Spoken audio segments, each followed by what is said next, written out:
नमस्कार मंडळी, मी छाया आपलं सर्वांचं आपल्या आणखीन एका नवीन व्हिडिओमध्ये अगदी मनापासून स्वागत करते। तर आज मी संध्याकाळी व्हिडिओ स्टार्ट केलाय। संध्याकाळी मला वाटतं 5 वाजलेत आता। तर मुलं आणि फौजी साहेब बोलले की आपल्याला हुरडा पार्टी करायची। तर गावाला जायला काही वेळच नाहीये, फौजी साहेबांना ड्युटी, मुलांना पण कॉलेज। मग किरण गावाकडून येतोय ना, तर त्याला सांगितलेत हुरड्याची ज्वारीची कणस।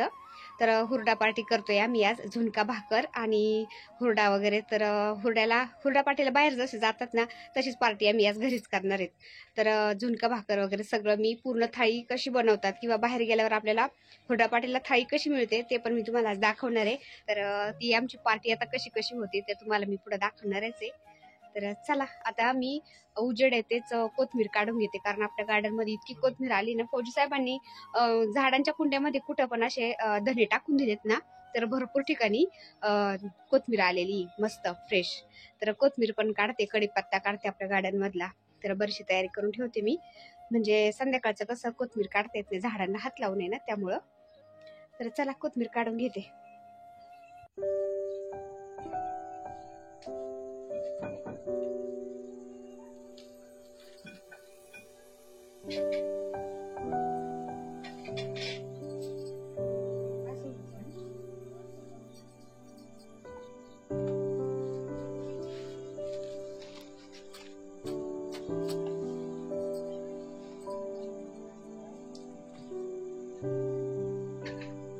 किती फुलं आले बघा, किती कळ्या आले त्याला गुलाबाला।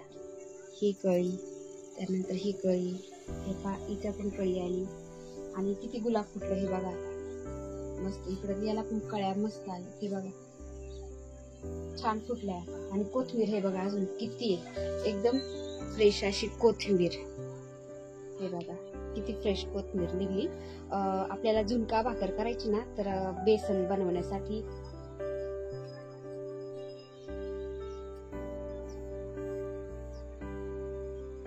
गावरान कडीपत्त्याचं झाड आहे ना, त्यामुळे थोडासा जरी कडीपत्ता टाकला ना, खूप छान वास येतो। त्यामुळे मी कडीपत्ता थोडासाच घेतलाय। तर स्वयंपाकाला काय काय लागतंय ना, ते मी खालीहून वर घेऊन आले सगळं।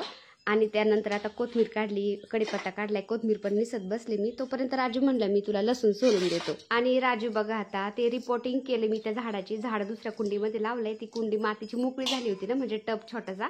तर तोच घेतलाय त्यांनी कचरा टाकायला समोर आणि लसूण सोलत बसलाय। आणि माझ्या पाठीमाग रॅलिंग आहे ना, तर रॅलिंगला फौजी साहेबांनी आणि राजूने मस्त ग्रीन नेट लावून दिलंय मला, म्हणजे पलीकडलं काही दिसणार नाही। तर संध्याकाळचं खूप लोक असं फिरायला येतात ना बाहेर, तर थोडंसं ते अनकम्फर्टेबल वाटत होतं मला वरती। तर फौजी साहेबांनी राजूने मला ते बांधून दिलंय। आणि सूर्यदेव मावळाय चाललेत आणि संध्याकाळ झाली, त्यामुळं जनावरं पण त्यांच्या घराकडे निघलेत ना आता। तर जनावरांच्या मस्त घंट्यांचा आवाज येतोय ना, इतकं भारी वाटतंय ना। आताच म्हशी होत्या, गाया होत्या, त्या पण पुढे गेल्यात आणि आता ह्या बकऱ्या पण चालल्यात।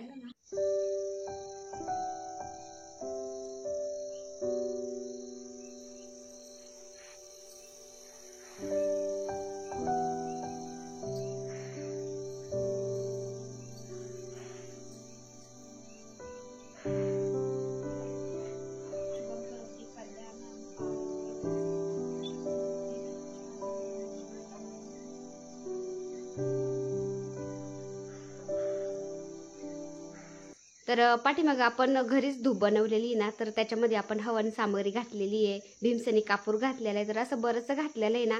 तर असं संध्याकाळी मी धूप बाहेर पण तुळशीजवळ असं जाळते आणि घरामध्ये पण लावत असते। धूपमुळे काय होतं, आपल्या घरादाराचं वातावरण एकदम पॉझिटिव्ह प्रसन्न होऊन जातं।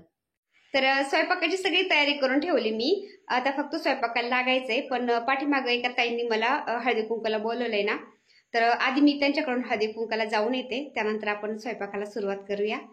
तर चला हळदी कुंकावरून येते मी। हे बघा दिवाबत्ती झालेली, तुळशीला पण दिवा लावलाय आणि फौजी साहेबांनी हे बघा सगळं धुवून काढलंय। आता धुवून काढलंय, झाडांना पाणी दिलंय ना, सगळं ओलं ओलच झालंय।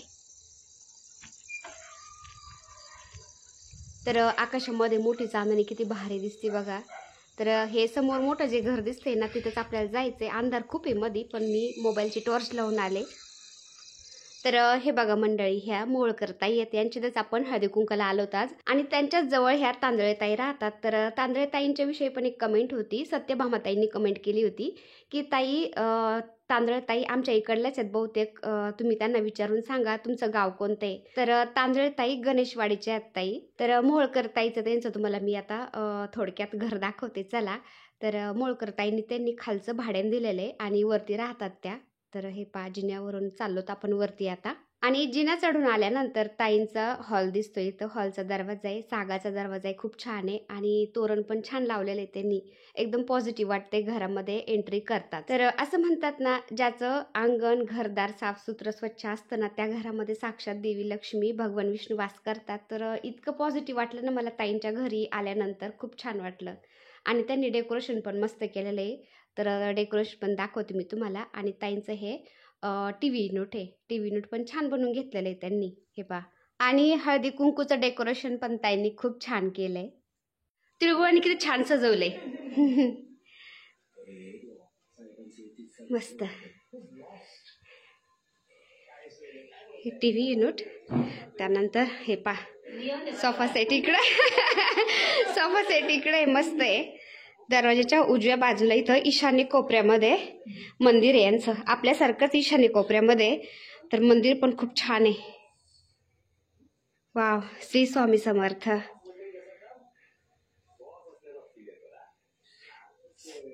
स्वामी महाराजांचं दर्शन झालं हो. मस्त. मंदिर पण खूप फ्रेश आहे तुमचं बरं का. या या. मग काय.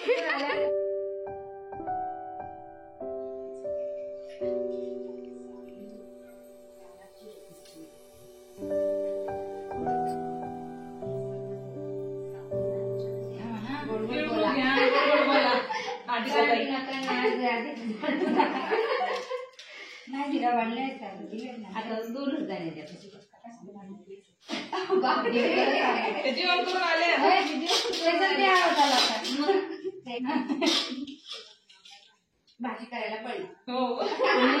2-3 काढले त्यांच्या हातात काही गेलं का लय मोठी घेऊन येतो मला.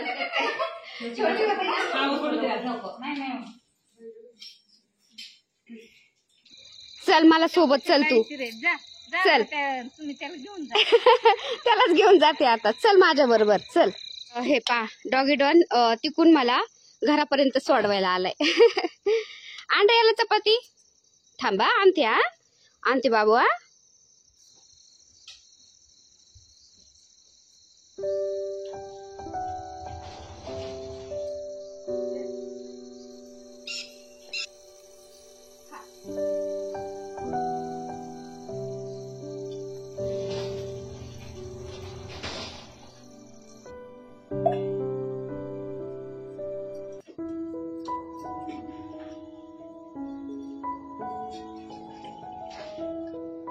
मंडळी, स्वयंपाकाला लागण्याआधी मी आता आधी चहा बनवते, सगळ्यांना चहा पाजू घालते एकदा आणि मग स्वयंपाक करते.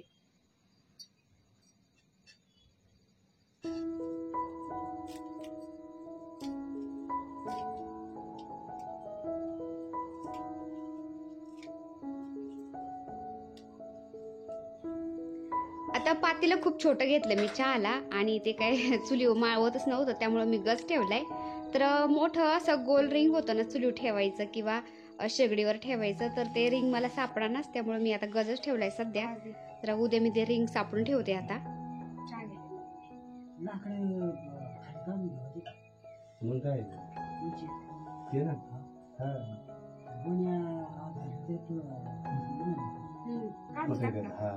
आता आपण करणार लावायची मला वाटते खरं बस काही मोठ्या भांड्या.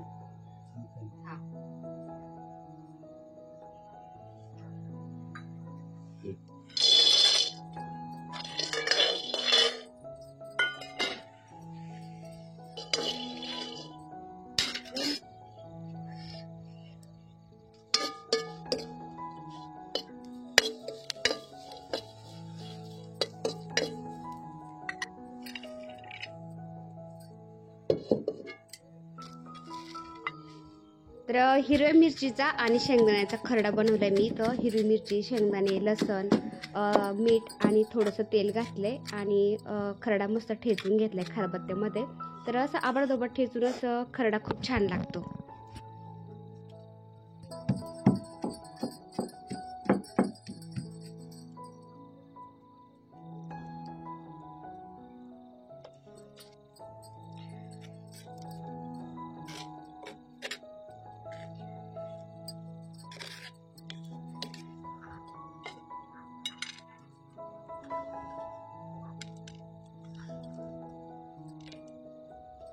खूप खरपूस झालं. आता लाकडाचा छान आर पडला ना, त्याच्यावरती मला वांगे पण भाजायचे होते आणि ज्वारीचा हुरडा पण भाजायचा होता. त्यामुळे म्हणलं आधी बेसन बनवून घ्यावा, म्हणजे थोडासा आर पडन आणि वांगे भाजता येतील. तर कढईमध्ये थोडंसं तेल घेतलं मी, त्याच्यामध्ये जिरी, मोहरी, हिरवी मिरची, लसण, कढीपत्ता आणि नंतर कोथिंबीर घालन. तर अशी फोडणी देऊन मस्त मी झुणका बनवते. तर झुणका भाकर महाराष्ट्रामध्ये सगळ्यात फेमस आहे, सगळ्यांनाच माहिती आहे. आणि त्यातली त्यात थंडीमध्ये जेव्हा ज्वारीचा हुरडा येतो ना, तर हुरडा पार्टी करायला झुणका भाकरच खाल्ली जाते शक्यतो. तर काही ठिकाणी याला झुणका म्हणतात, तर काही ठिकाणी बेसन पण म्हणतात. तर झुणका म्हणजे आपण बेसन जेव्हा करतो ना, त्याच्यामध्ये अशा बेसन पिठाच्या गाठी गाठी असतात ना, तर असं आबडधोबड आपण बेसन करतो, त्याला झुणका म्हणतात. आणि बेसन पीठ एकदम असं पाण्यामध्ये पातळ करून त्याचं पातळ बेसन बनवतो ना, तेव्हा त्याला बेसन म्हणतात. तर असं मला माहिती आहे, त्याच्यामुळे मी सांगते बरं का. आणि अजून एक महत्त्वाचं म्हणजे जेव्हा आपण झुणका बनवतो ना, तर त्याच्यामध्ये कांदा घातला जातो. बेसन पिठात कांदा नाही घातला जात. तर जिरी, मोहरी, लसण, हिरवी मिरची, कढीपत्ता, थोडीशी हळद, ते परतल्यानंतर कांदा परतून घेतला मी, चवीनुसार मीठ घातलं आणि पाणी घातले आपल्याला जेवढं बेसन म्हणजे झुणका करायचं आहे तेवढं. तर झुणका शक्यतो असा घट्ट बनवला जातो, बेसन पिठासारखं म्हणजे असं पातळ नाही बनवलं जात. तर थोडंसं पाणी घातलं मी 1-2 ग्लासभर, त्याला उकळी आली. आणि आता बेसन कसं घालायचं असं तुम्हाला दाखवते मी आता. तर बेसन पाण्यामध्ये मिक्स करून नसतं घालायचं, असं वरतूनच म्हणजे टाकायचं असतं कोरडंच.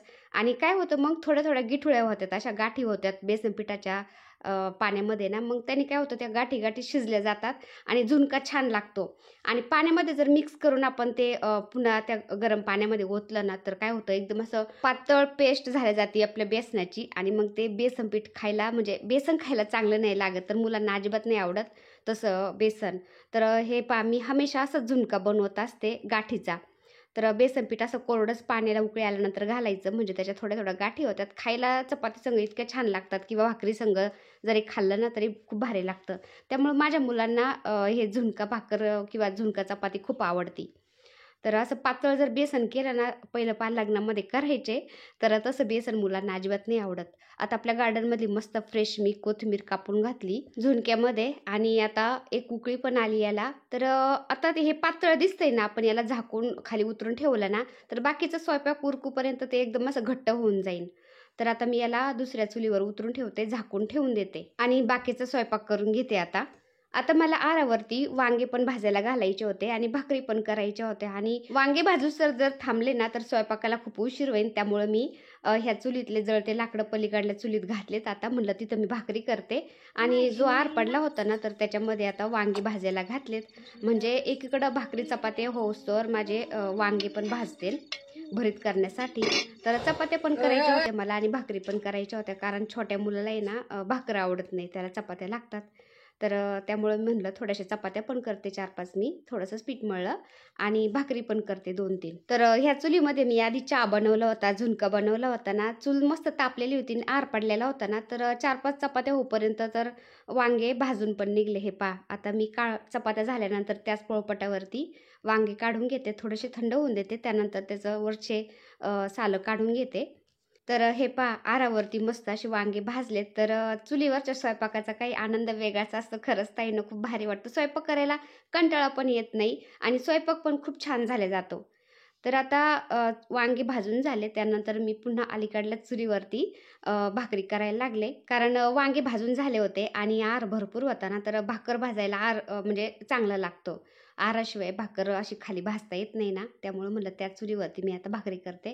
कारण पलीकडं मी 4-5 चपात्या केल्या ना, तिथं काही जास्त आर नव्हता पडलेला. त्यामुळं मी ह्या चुलीवरती पुन्हा भाकरी करायला लागले. आणि आधी चपात्या केलेल्या आहेत, त्यानंतर मी त्याच तव्यावरती भाकरी केल्यात ना आता. तर तवा थोडासा जळल्यासारखा झाला आहे. तर आता नगरला गेलो ना फौजी साहेबांनी, मी लोखंडाचाच तवा घेऊन येते एक आता. तर भाकरी पण झाल्या 2-3 माझ्या. मी कढईमध्ये थोडंसं तेल घेतलं, त्याच्यामध्ये कांदा घातला परतायला आता. तर हे कशाला भरीत बनवायचे ना, भरतासाठी कांदा परतून घेते आता थोडासा. तर भरतामध्ये असा कांदा अर्ध कच्चा असा परतून घातला ना, भरीत खूप छान होतं. खलबत्त्यामध्ये हिरवी मिरची, लसण, थोडंसं मीठ घालून ठेचून घेतलं, ते पण कांद्यामध्ये घातलं. आणि थोडीशी हळद घालायची, म्हणजे छान कलर येतो आपल्या भरताला. तर थोडीशी हळद घालते, कोथिंबीर पण लगेच घातली, कढीपत्ता घातला आणि ती फोडणी तयार करून कढई थोडीशी खाली उतरून घेतली, कारण जळून जाईल त्यामुळं. आणि हे वांगे भाजले होते ना, मी काढून घेतले होते बाहेर. तर त्याची सालं काढून घेते आणि वांग व्यवस्थित पावून घ्यायचं असं, म्हणजे त्याचं सालं काढल्यानंतर व्यवस्थित असं ओपन करायचं भाजलेलं वांग, आणि कुठं आळं का काय सगळं चेक करायचं. कारण कधी कधी काय होतं, वांग बाहेरून किडलेलं दिसत नाही, पण आतमध्ये आळी असती. त्यामुळे असं थोडंसं मस्त चेक करायचं खोलून, सगळं आळी कुठं दिसते की काय, लगेच दिसतं किडलेलं वांग. त्यामुळे मी चेक करत होते. तर एका वांग्यामध्ये आळी निघलीच, मग मी ते वांग टाकून दिलं. आणि बाकीचं चांगलं निघलं ते मग मी कढईमध्ये घातलं फोडणीमध्ये आणि थोडंसं परतून घेते आता. चवीनुसार मीठ तर आधीच घातलेलं आहे मी, थोडंसं कमी वाटलं मला, त्यामुळे मी पुन्हा थोडंसं घातलं आणि भरीत परतून घेतलं. तर इतकं छान लागतं ना हे वांग्याचं भरीत, मुलांना तर खूप आवडतं. चुलीवरती भांडे खूप काळे होते ना, त्यामुळं नॉनस्टिकी कढई नाही घेतली मी, जुनी कढई होती ना माझ्याकडे, तीच वापरली मी. आता आपलं वांग्याचं भरीत, खरडा, झुणका, चपाती, भाकरी सगळं झालं होतं स्वयंपाक. फक्त हुरडा बनवायचं, म्हणजे हुरडा भाजायचा राहिला होता. तर आर इतका पडला होता ना, आता सगळा स्वयंपाक झाल्यानंतर आर खूप छान पडला होता. त्यामुळं फौजी साहेब बोलले, तुझा स्वयंपाक होऊ दे, त्यानंतर आपण हुरडा भाजू. तर फौजी साहेब आणि राजू लागले हुरडा भाजायला. तर त्यांची मस्ती चालली होती आणि आकाश पण वरती आला होता आणि सागर पण आला होता. तर त्यांना मी म्हणलं, माझा स्वयंपाक करून झालाय, तुम्ही आता हुरडा भाजितात, तोपर्यंत बाकीचे मी भांडे घासून घेते स्वयंपाकाचे. तर थोडेच होते भांडे, काही जास्त नव्हते. आणि तुम्हाला एक सांगू का ताईंनो, मी गावाला गेले ना, नेहमी म्हणायचे जाऊबाई ते स्वयंपाक करतात, माझी सासूबाई पण स्वयंपाक करायच्या, अजिबात भांडेच पडत नाहीत चुलीवर स्वयंपाक केल्यावर. आणि आपण किचनवर स्वयंपाक करायला लागलो का, भली किचन गच्च भरतं भांड्यांनी, बेसिंग गच्च भरतं, आणि ते घासता घासता पार नाकी नऊ येतात. मी म्हणायचे एवढे भांडे कसं काय पडतात. तर मी चुलीवर खरंच स्वयंपाक करायला लागले आणि ताईंनो तुम्हाला मी दाखवते आता, अक्षरशः एवढे एवढेसे भांडे पडले होते फक्त स्वयंपाकाचे. नाहीतर किचनवर स्वयंपाक मी केला ना, तर बेसिंग गच्च भरतं. तर परातीमध्ये जेवढे भांडे दिसतात ना ताईंनो, तर एवढेच भांडे निघले. ते पण चहाचं एक पातेल आहे, चरीमध्ये पाणी घेतलेलं, ग्लास आहेत, ते कप आहेत 2-4, आणि ग्लास आहे एक फक्त, आणि पोळपट, खलबत्ता, एवढंच आहे. एवढे याच्यातच स्वयंपाक झालाय फक्त. आणि किचनवर स्वयंपाक करायला लागल्यानंतर किती भांडे निघतात. तर हे सोपं पडतंय. आणि त्यातल्या त्यात काय होतं माहितीये का, किचनवर स्वयंपाक करून झाल्यानंतर ते भांडे घासायला किती वेळ लागतो, एवढे मोठे भांडे घासायचे, त्यानंतर किचन पुसायला, किचन आवरायलाच अर्धा तास लागतोय. तर किचनवर खूप राडा होतो खरंच. मला नाही, चुलीवर परवडते. आणि त्यानंतर किचन पण असं पुसून घ्यावं लागतंय ना, सगळं आवरायचं, एक एक डाग पुसून घ्यावा लागतो, नाहीतर मग त्याला मेनचट होतं. तर चुलीवर काय फंडा नसतो तसा पुसून घ्यायचं वगैरे. तर एका कपड्याने थोडंसं झाडून घेतलं, किंवा थोड्याशा झाडूचा थोडासा कुंचा मिळतो ना, तर त्या झाडूच्या कुंच्याने झाडूने जरी झाडून घेतलं तरी पण म्हणजे होऊन जातं. आणि राख तर काय दुसऱ्या दिवशी भरावं लागते चुलीमधली, लगेच लगेच कोण राख भरते. तर इतकं सोपं जातं ना चुलीवर भाकरी स्वयंपाक करायला खरंच ताईंनो. तर चुलीवर स्वयंपाक केल्यावर प्रश्न एकच पडत असतो की खूप काळे भांडे होते आणि ते घासायला खूप प्रॉब्लेम होतो. तर तसं काहीच नाही ताईंनो. मी स्वयंपाक केलेले जे काळे भांडे झालेले आहेत ना, जी माती ना झाडांची वर आणलेली, त्यातली थोडी माती घेते एका प्लेटमध्ये, आणि त्या मातीने काळे भांडे रगडीते, म्हणजे घासते. कढई झालं, तवा झालं, पाठीमागून असं म्हणजे घासून घेते त्या मातीने ना. तर काय सांगायचं ताईंनो, अक्षरशः जुनं ते सोनंच म्हणतात ना. तर मातीने जर काळे भांडे जर घासले ना आपले चुलीवरचे, इतके खळखळ निघतात की बास. त्यामध्ये फक्त थोडासा निरमा मिक्स करायचा मातीमध्ये.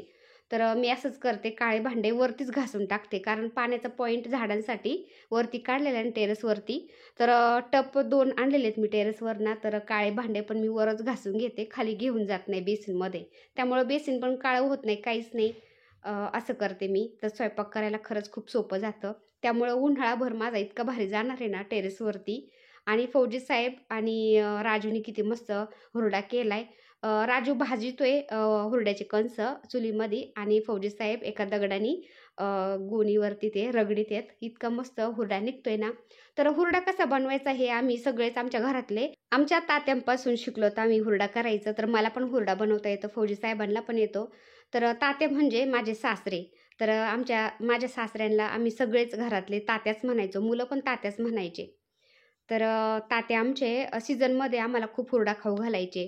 गव्हाचा हुरडा, ज्वारीचा हुरडा 2-4 दिवसाला म्हणला तरी पण ते कणसं घेऊन यायचे आणि आम्हाला हुरडा खाऊ घालायचे. आणि पहिले आमचे तात्या हुरडा कसे करायचे, कणसं भाजले ना, तर ते असं दोन्हीकडून दोघांनी धरायचं ते गोणी किंवा पोताडं आणि त्याच्यामध्ये ते काठीच्या एका दांडकेनी मारायचं. तर त्याने मस्त हुरडा व्हायचा किंवा असं चोळून पण ते आम्हाला हुरडा करून द्यायचे खायला. तर हे मुलांना आपण शिकवल्याशिवाय त्यांना पण येणार नाही.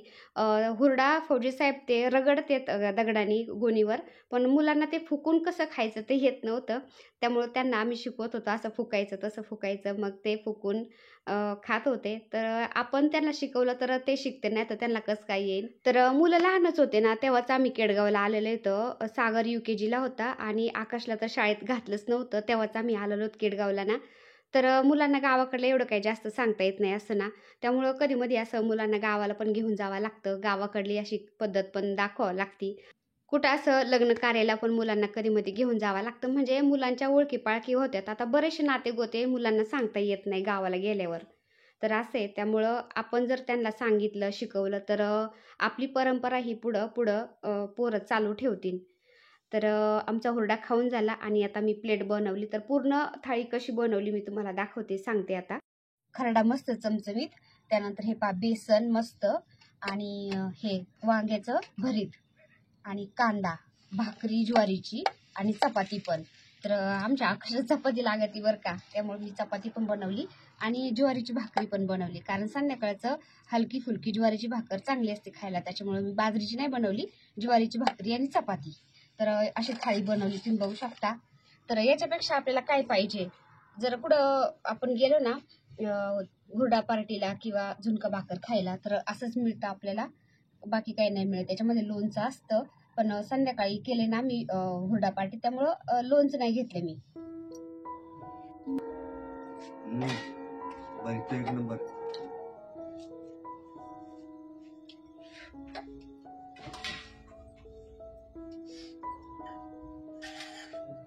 नको काय खरडा नको म्हणला बरीच आहे.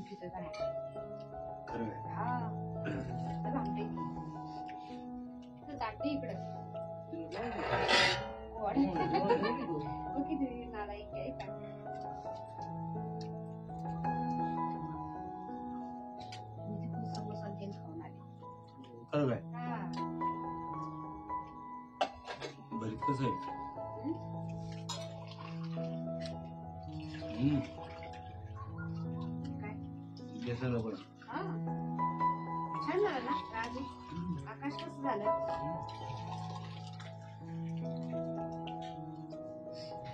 तर तुम्ही बघू शकता ताईंनो, चुलीवर मी जेव्हा स्वयंपाक करते ना, तेव्हा माझ्या घरातले सगळेच इतके खुश होतात की बस. आणि चुलीवरचा स्वयंपाक तर खूप आवडीने खातात ते. तर अशी झाली आमची आज हुरडा पार्टी. मस्त हुरडा पण खाल्ला आणि झुणका भाकर पण मी घरच्या घरीच केली. तर हुरडा पार्टीला लोक म्हणायचे आम्ही हुरडा पार्टी केली, हुरडा पार्टीला गेलो असं म्हणायचे. तर फौजी साहेबांना मी एकदा म्हणलं 2-4 वर्षापूर्वी की हुरडा पार्टी लोक करतात, मग आपण पण जाऊन पाहू बरं काय असतं नेमकं तिथं. तर आम्ही एकदा गेलो ना, तर असंच होतं, काही विशेष नाही आहे तिथं, फक्त गार्डन असतं, म्हणजे झाडं-झुडं असतात वगैरे. तर झाडं-झुडं तर आपल्या इथंच येतं, त्यामुळं आम्ही तिथल्यासारखीच मस्त झुणका भाकर केली. इथं हुरडा पण केलाय, काही वेगळं नाही आहे, तिथल्यासारखंच आहे सगळं. तर असं आहे, आपल्याला येतंय सगळं ना, आपण कशाला जायचं मग हुरडा पार्टीला.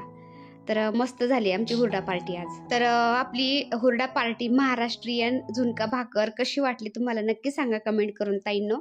आणि व्हिडिओ आवडला असेल तर एक लाईक करा, चॅनलवर नवीन असाल तर प्लीज आपल्या चॅनलला सबस्क्राईब पण करा. चला तर भेटूया पुन्हा अशाच एका छानशा व्हिडिओ बरोबर. तोपर्यंत बाय बाय. पूर्ण व्हिडिओ बघितला त्याबद्दल खूप खूप आभारी मी सर्वांची. सर्वांना श्री स्वामी समर्थ.